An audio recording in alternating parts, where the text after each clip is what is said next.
y'all, it's Becky with the Glitter Ranch. I've got a cup I wanted to do tonight. I'm gonna use some Riata.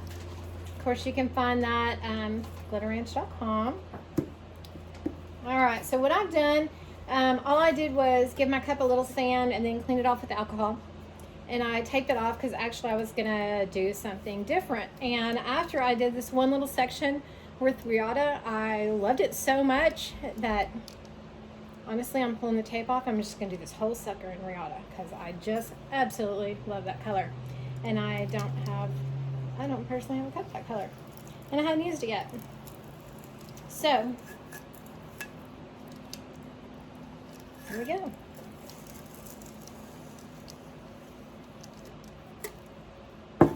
Alright. A big mess. Hate to waste any of that, right?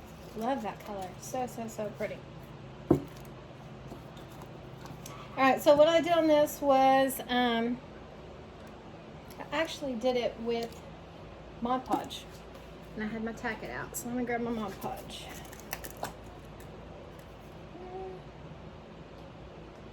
Not really a lot left in there. I may just go ahead with Tack it. We have these little brushes on the site. I'm actually going to use something a little bit bigger because my container, I need to get a little further down in there. So I've got Eileen's Tack It. You can find that Amazon or whatever, or probably right on their website. I just do like about a 50-50 ratio. And it dries clear, so I'm not worried about kind of run over it a little bit.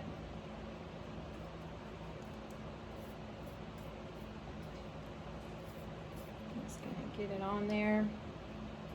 I think y'all have heard me say before, I kind of like Tack It a little better just because it's a little more forgiving where the lines are. I personally have trouble getting it just so super smooth, those little lines, you know, from my brush, smooth back out. And when I use Mod Podge, she wants to get a little mad about that, and then I just feel like the glitter always shows through, which honestly wouldn't be an issue with this chunky glitter. It would really be more of an issue, you know, with the ultrafine. Something little tiny, you feel like it just really shows every single little, like in between those brush strokes. That's what I'm talking about, the little lines. And I already see it's starting to dry in there, which is fine. I'm gonna add a little more, get a nice good coat down. A lot of times I will base my cup. Most times I will paint it whatever color. A lot of times I will also even ombre paint base if I'm doing an ombre on it. This Riata, honestly, it's just so powerful just itself that I didn't worry about that. And then I did that one little spot and just was so impressed with it. It's the first time I talk about how great it is and how pretty it is, and then I've never used it yet. And I've had it like, I don't know, all month. So once I used it, I was just blown away. Love it. I know Ashley put it on a black cup, and it was beautiful.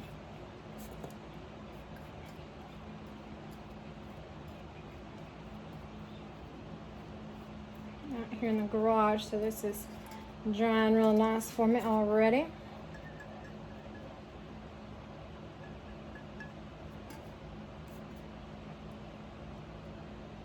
I like to use a nice brush with a real nice straight edge, so I can just get in there.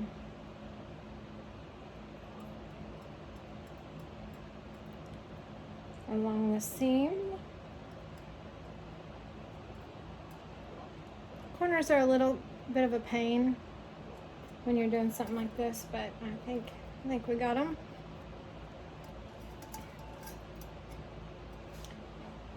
As this dries, it's just going clear. Now on the Tack It, a lot of times people will, the big thing with Tack It is they will use this with the holographic, let it sit 10-15 minutes, you know, again, as it's going clear, it's drying a little bit, and then they will put a fine and then rub it in to give just a beautiful holographic sheen to it. With this chunky, I've used it quite a few times, not with Riata, but with other chunkies and stuff. I've used the Tack It as I would a Mod Podge many times, and just put it down on my base and not, sorry, I didn't bring a little holder out, and not rub it in and just sprinkle it on like I would, like I said, a Mod Podge, or like you would an epoxy method or whatever. A lot of times I will do that. But yeah, you can't always rub it in, and it just really gives a real pretty glow. This color is like a purple, teal, pink, and you can see just sitting in the bottle, it's just pretty amazing. Or even on the cup, you see kind of that green in there and that purple. Just really throws a lot of color in the light. I think it's going to look really pretty under epoxy as well. So you can see that Tack It is already starting to dry nicely. Some people will let this dry a little bit and then throw another coat over it just to give it more adhesion when you put that glitter on to stick. Sometimes I do, sometimes I don't. I'll just do what I want.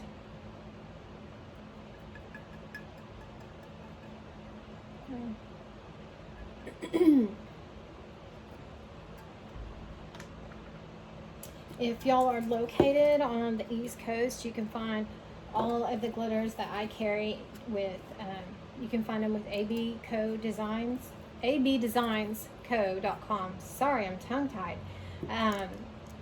All of our glitters are the same. They're all named the same, so you won't be confused when you're ordering and trying to get the same color. If you're West Coast, of course, Texas or anything like that, you can go to the Glitter Ranch and find anything.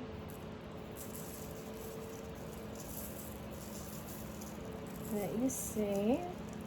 Got a couple other cups prepped that I want to do some stuff with. I don't know that I'm not going to do them in this video. Wow, look at that. Woo, pretty.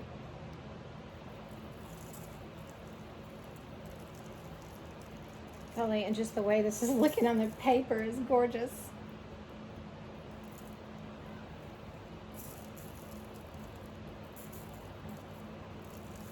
This glitter has more personality than what a glitter should have, I think. Look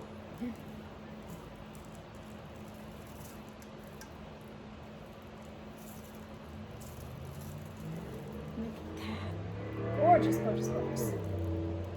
Okay, so on the bottom, you can see I still have my little tape cut out. No big deal. So I'm just going to cover it up. Alright.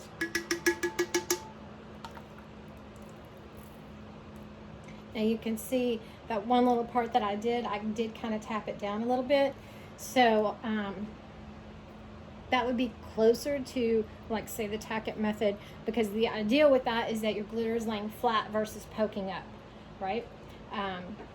So I'm not going to rub it in, but I'm just going to tap it a little bit to get a little bit of those, a little more cooperation in the lay down department, so that way when I go to put epoxy on, it won't fight me so much. And I love it with the silver underneath there, even without base coating. Would have been pretty on a black, would have been pretty on a white, would have been pretty on a purple, green, blue, anything like that. Alright.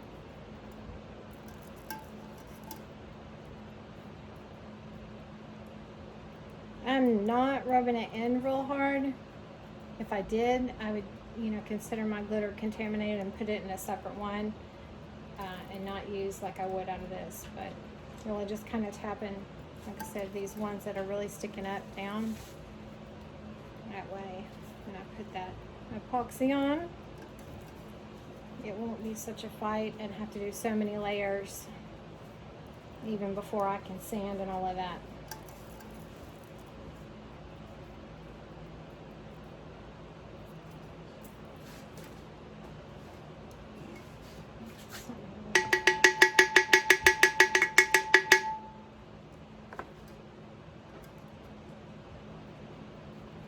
You know, you could have done spray adhesive to get your glitter on. You could do the Mod Podge, you can do the, like tack it like we did, or even do epoxy method and put your epoxy first on your cup while it's spinning, and then go ahead and throw the glitter on.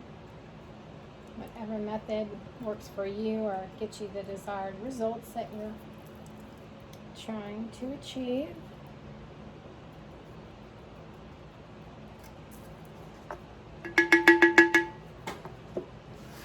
That's really it. I'm just going to let that set and dry.